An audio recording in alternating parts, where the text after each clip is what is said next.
Ciaran, you're back again for another big fight in the Tree Arena. You must be getting used to it at this stage, having another big fight here. Yeah, of course. Yeah, it's the 7th one here now, so yeah, it's just becoming very familiar. It's actually nice to get to this hotel and just change it up a bit. You know what I mean? And yeah, he's just giving me a chair this time, so it's great. But yeah, no, it's great, and really looking forward to it. It feels like every time we speak, we're speaking about your opponent changing, and finally, touch wood, this one hasn't, and you've been able to prepare for a full camp for him.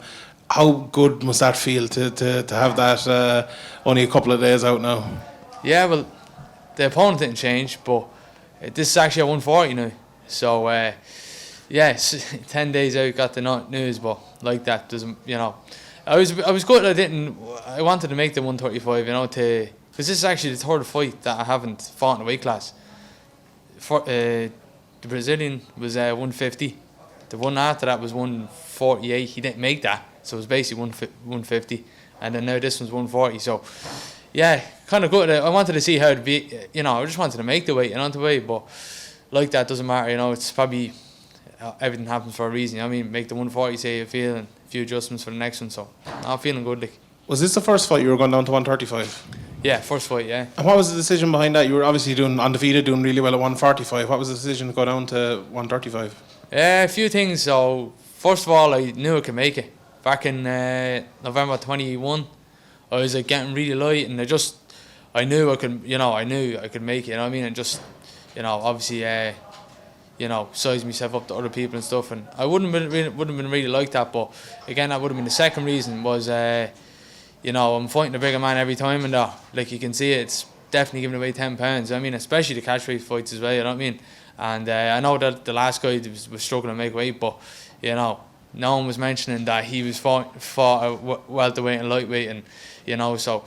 But yeah, like that was the second reason, and obviously then people were throwing at me, you could be fighting this person, that person next, and you know, and I was like, well, those 10 pounds are going to make a massive difference. And then the third reason then was actually I had a conversation with Dan Healy, and just from that conversation was basically just, you know, from what I took from it was, for longevity, fighting the bigger man is, you know, worse than, you know, the weight cut. So I'm at a weight class here now. I feel it's fair game. I'm the same size as the guy now. You know what I mean? I'm not giving away height, reach, nothing like that. You know, the boy. So some lads cut weight for the advantage. I'm actually just cutting weight for fair game. You know what I mean? So I wish I could fight the bantamweights at 66, but obviously that's not the sport we're in. You know what I mean? Obviously, when you go down a weight class, you might have an advantage in strength and then maybe a disadvantage in speed. Is that a thing you've thought about it in terms of both of those things, and you know, finding the happy medium there? Yeah, well, that was the thing. I was like, you know, bounce it off John, obviously, and like I was like, oh look, it'd be more like, because they're going to be faster and quicker, and obviously my pace and my cardio, that has been the story at featherweight. You know what I mean? But you know, going down the weight class, but he was like, he basically put it to me like, you're training with your brother. How many years you're training with, you know, Bragaton on the daily, Franz Malambo, Brian Moore, who's out there going up now, obviously, but like, you know, when you put it in that perspective, it's like, yeah, that makes sense, you know what I mean?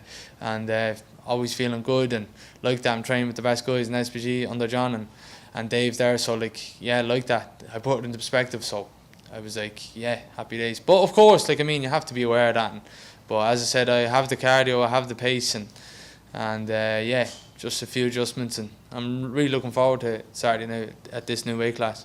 You mentioned John there, and recently John mentioned yourself and Danny McCormack as well as two of the people he, like, you know, maybe wanted to just bring up a bit and tell people about for the work ethic and, you know, where you've come from and where you've reached. How good is it to have something like that and to have John behind you, obviously, and mentioning you as one of the people he's, I suppose, most proud of working with?